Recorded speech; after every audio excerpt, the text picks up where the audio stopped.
Hey, to connect pendrive with your Realme Note 50, all you have to do is just to open the settings.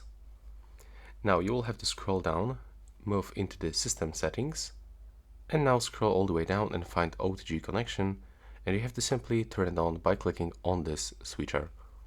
And after this, you should actually input the USB-C input into the USB-C port. If you don't have the USB-C input in your pendrive, you can use, for example, adapter from the USB-A to the USB-C.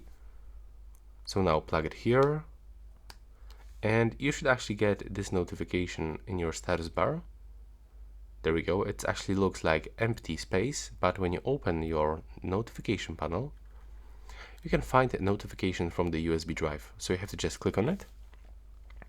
Now you can open it with the Google files or with the normal files, you can actually decide. And now, as you can see, we can find storage of our USB drive. So yeah, this is it for this video right now. Please subscribe and see you in the next one.